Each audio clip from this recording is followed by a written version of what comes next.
एक समय की बात है, गणेश जी महाराज गांव में भ्रमण करने निकले। उनके हाथ में एक चुटकी चावल और एक लुटिया दूध था और वे सबसे कह रहे थे, कोई मेरी खीर बना दो, कोई मेरी खीर बना दो। लेकिन इतना सा चावल और इतना सा दूध देखकर सब लोग उनकी हंसी उड़ाने लगे और कहने लगे, इतने से चावल और दूध से कहीं खीर बनती है। एक चबूतरे पर 4 बुढ़िया बैठी थी। उनमें से एक बुढ़िया गई। उन्होंने कहा, ला गणेशा, मैं बना दूं तेरी खीर। बुढ़िया माई ने गणेशा से पूछा, किस बर्तन में खीर बनाऊं? तब गणेश जी ने कहा, बड़े से बड़ा कढ़ाव ले लो। पहले तो गणेश जी महाराज की बात सुनकर बुढ़िया माई अचंभित हुई। फिर बुढ़िया माई ने गणेश जी महाराज की आज्ञा अनुसार बड़े से बड़ा कढ़ाव लिया। अब उसमें चावल डाल दिए और जब लुटिया से दूध डालने लगी तो लुटिया का दूध खत्म होने का नाम ही नहीं ले रहा था। फिर क्या था, बुढ़िया माई दौड़ी दौड़ी गणेश जी के पास गई और कहा कि ये लुटिया का दूध तो खत्म होने का नाम ही नहीं लेता। तब गणेश जी महाराज ने कहा, इसे गड्ढा खोदकर गाड़ दो। बुढ़िया माई ने गणेश जी महाराज की आज्ञा के अनुसार वैसा ही किया और बहुत सारी खीर बन गई। खीर को देखकर बुढ़िया माई की बहू के मन में लालच आ गया और उसे सब्र नहीं हुआ। उसने अपनी सास से छुपकर किवाड़ के पीछे बैठकर खीर का भोग लगाकर स्वयं खीर खा ली। उधर बुढ़िया माई गणेश जी महाराज को बुलाने गई। चल रे गणेशा, तेरी खीर तैयार हो गई है। गणेश जी महाराज ने कहा, मेरा तो पेट भर गया। बुढ़िया माई ने कहा, ये कैसे हुआ? तेरी बहू ने मुझे पहले ही भोग लगा दिया और मैं तो श्रद्धा का भूखा हूँ। फिर बुढ़िया माई ने कहा कि अब मैं इतनी सारी खीर का क्या करूं?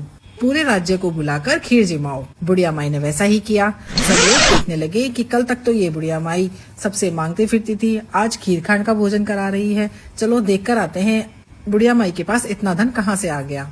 जब सब लोग जीमने पहुँचे तो हरी हरी पत्तल और सफेद सफेद खीर सबने खूब सबर सबर कर खीर खाई और खूब आनंदित हुए।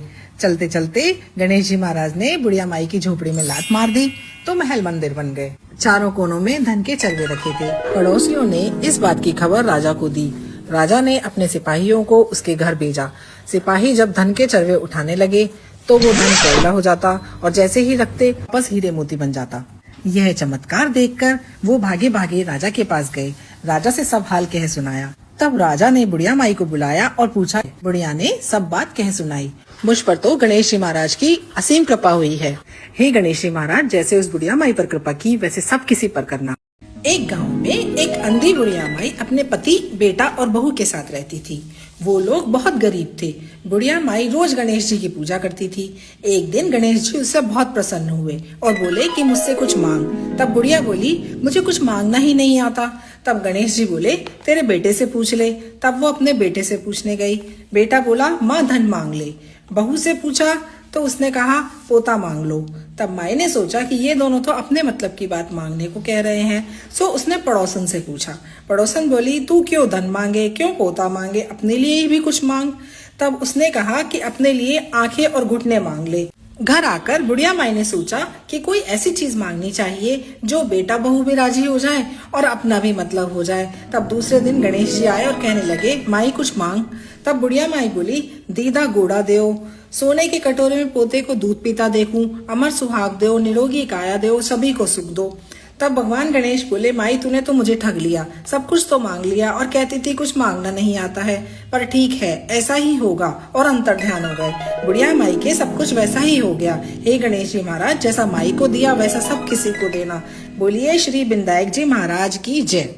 धनतेरस और दिवाली के बीच एक दिन आता है जिसे हम नरक चतुर्दशी के रूप में मनाते हैं। पर क्या आप जानते हैं, इस त्योहार का संबंध नरक लोक से नहीं है बल्कि एक राक्षस से है जिसका नाम था नरकासुर। ये है भारत की अनोखी दिवाली एपिसोड 8। प्राचीन काल में नरकासुर नामक एक शक्तिशाली असुर के अत्याचारों से तीनों लोकों के लोग परेशान थे। नरकासुर ने 16,100 कन्याओं को बंदी बना लिया। सभी देवता सहायता के लिए भगवान श्री कृष्ण के पास गए। श्री कृष्ण ने अपनी पत्नी सत्यभामा को सारथी बनाया और नरकासुर से युद्ध करने निकल पड़े। भीषण युद्ध के बाद श्री कृष्ण ने अपने सुदर्शन चक्र से नरकासुर के 2 टुकड़े कर दिए और उसकी कैद से सभी कन्याओं को मुक्त करवाया। नरकासुर का अंत कार्तिक मास के कृष्ण पक्ष की चतुर्दशी तिथि पर हुआ था। इसलिए हर साल इस दिन नरक चतुर्दशी मनाई जाती है। कन्याओं की घर वापसी से प्रसन्न लोगों ने अपने घरों को दीपों से सजाया था, इसलिए इसे छोटी दिवाली भी कहते हैं।